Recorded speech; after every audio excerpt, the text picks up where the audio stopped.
क्या सीखा? तो सबसे पहली बात कि कहीं पर भी जाए तो सबसे मिलना, गांव में यदि मेहमान आए तो सबसे मुलाकात करना। मुझे थोड़ा सा कहने में अचरज हो रहा है। एक बार मैं किसी गांव में गया, गांव का नाम भी कुछ लोग यहाँ बैठे भी होंगे, वो भी समझ रहे होंगे। मुझे कहा गया कि गुरुजी आपके यहाँ पढ़े लिखे भी है, सब आर्थिक संपन्न भी है, किंतु भजन करी कहीं भी जाओ तो भजन करी हमको बुलाते हैं, या कहीं गांव में गए दूसरे लोग तो हमको कभी बुलाते ही नहीं।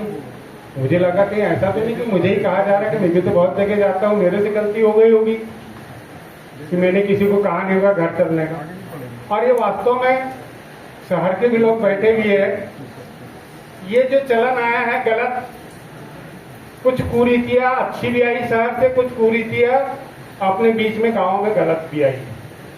शहर में क्या होता है, कहीं मिले अरे बहुत ही घराकडे जा और जी हाँ, अरे शहरामध्ये तर आम्ही त्याचे घर से किती जातो, थे घर नहीं मिलत तो त्याचे घर कुटी पावाल दो। और वास्तव में जिनको ले जाना रहता है वो कहती कल सुबह में लेने आ रहा हूँ, आपको चलना ही पड़ेगा, और फिर मजबूरी में जाना पड़ता है। तो ये जो औपचारिकता है, तो मैंने कहा, उन्होंने जो कहा बोले आपके गांव में तो शराब नहीं पीते, आपके गांव में मांस मछली खाते, पढ़े लिखे है, केवल एक कमी है।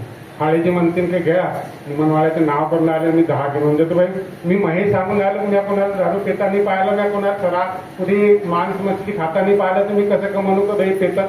हाळेजीला पाहिलं असेल तर ते म्हणू शकतात, हो भी सकता की कमी बेसी है। तो सज्जनों, ये सबसे बड़ी विशेषता मैंने देखी। तब से मैंने सोचा कि वास्तव में कोई अपना परिचित है, अगर वो कहे समय है उसके पास, तो निश्चित उसको पानी पिलाओ। आज के समय में कोई चाय का भूखा नहीं है, कोई खाने का भूखा नहीं है, लोगों के पास समय भी नहीं है, किंतु आत्मीयता होना चाहिए। और उसकी विशेषता देखिए कि हाथ पकड़ा उसने कि हाथ छोड़ता नहीं था जब तक घर न ले जाए। और सज्जनों, यहाँ बहुत बुजुर्ग भी बैठे, मेरे से बुजुर्ग बैठे, मेरे से छोटे भी बैठे होंगे। आज हिम्मत घर ले जाने का वही करता है कि जिसके घर में उसकी चलती है, या उसको डर नहीं है कि मैं ले जाऊंगा तो मेरी घरवाली क्या कहेंगे, ना बात तुम्हें तो ढोरा तक रहा था, जो मेरे लिए दिले आंतन चाय पास्तन स्वयंपाक बनाओ जेव। तो ये बहुत कम लोग रहते, वो इंसान था। और मुझे लगता है कि उसको घर का बिल्कुल डर नहीं था। मुझे लगता है कि बहू भी बड़ी प्रसन्न होते रही होगी कि चलो मेरे घर मेहमान आए। तो सज्जनों, कोई खाने पीने का भूखा नहीं, आत्मीयता का भूखा है। घर का डर छोड़ो।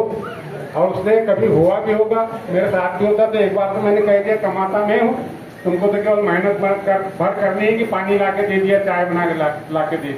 अगर तुम उतनी भी मेहनत नहीं करते हो तो क्या मतलब है? और पुण्य पाप, स्वर्ग नर्क की यदि हम बात करें तो पुण्य से सब जानते हैं कि स्वर्ग जाते हैं, पाप से नर्क जाते हैं। और पुण्य वही है कि हम किसी प्यासे को पानी पिला दे, भूखे को खाना खिला दे, फिर संपत्ति हो गई। अब पैसा इतना हो गया कि कहाँ खर्च करे ये लोगों को नहीं मालूम। मंदिरों में टनों से सोना चढ़ाया जा रहा है, किंतु घर में कोई पानी पिलाने के लिए भी कोई मेहमान आया तो उसको कहने से पानी नहीं है। ऐसी भी कोई उदाहरण है। तो यदि हमको वास्तव में स्वर्ग की कल्पना है तो कुछ हम पुण्य भी करें, ढेर कमा के रख लिया, कोई गरीब नहीं रहा। थोड़ा सा ये भी हम समाज को समझना चाहिए। मैं थोड़ा सा चूक गया था, निमनवाड़ा से बुधराव जी धोटे